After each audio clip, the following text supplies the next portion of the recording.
जय जगन्नाथ पिंकी क्रिएशन प्रथम ब्लॉग को आपण मानक मु स्वागत जनाऊँगी। आज रथयात्रा स्पेशल आमर हवा जाऊँगी क्षीरसागर। क्षीरसागर प्रस्तुति आम कौन कौन सब सामग्री नहीं प्रस्तुति आम 1 लिटर क्षीर ले आलमंड को आम छोट छोट खंड कर काजू आम खंड खंड कर गुजराती गुंड नहीं आम 1 गिना चीनी नहीं सीरा करने 3 चामच चीनी नहीं क्षीर में पकड़ापी। गैस लगे क्षीरटा को फुटाइबा। हमर कड़ा गोटे बसीगला क्षीर दिगला क्षीर फुटीगला आम ए भिनेगार दे क्षीरटा को छेना छिड़ेबा।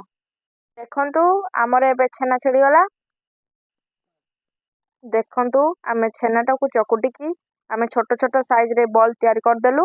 आपण ए बॉल टी को जेते कम कम बा छोट छोट साइज रे बननेले भल हम कहीं एटा सीरा सिझिले एटा बड़ बड़ साइज टा डबल हो।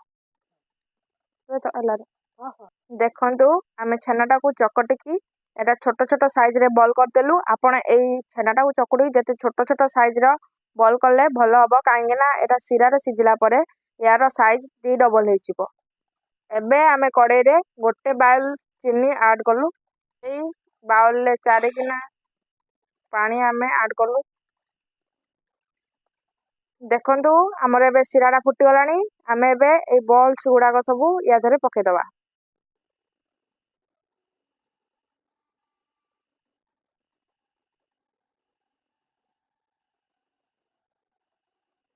एवं देखंतु हमर एपटरे क्षीरटा फुटा चलछि। एवं देखंतु हमर एबे क्षीरटा फुटा चलछि। एबे हमर सब बॉल्स पड़ी जाइछि। एबे आमे एटा को ढांकी दवा।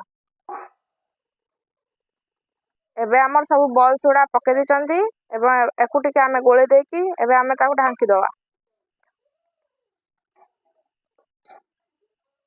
देखंतु हमर बॉल्स गुडा एबे भलसे हो गलानी। एबे आमे गैस टा को बंद कर दवा। देखंतु हमर एपटरे क्षीरटा भी पूरा प्रस्तुत हो गलानी भलसे। एबे एथरे आमे चीनी एवं गुजराती गुंड आमे या धरे ऐड कर दवा। ताले एकु भलसे टे गोळे दवा।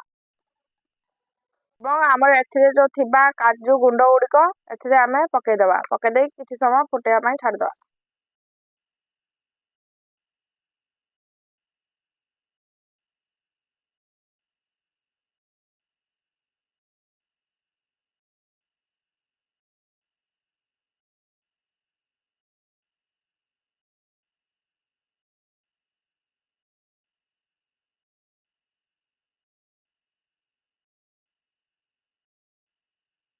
एबे क्षीरटा पूरा फुटी फुटी के अधा हो गलानी। एबे आमे ई बॉल्स गुड़िक या धरे ऐड कर दो। देखंतु हमर ई बॉल गुड़ाक एबे सॉफ्ट हो आसलानी। एबे आमे गैस टी को बंद कर दे कि आमे ताको प्लेट को काढी आनिबा ठंडा कर दे। एबे आमे एथिरे काजू और आलमंड पके कि प्लेटिंग करी कि आम ठंडा हला परे खाइबा। बहुत स्वादिष्ट।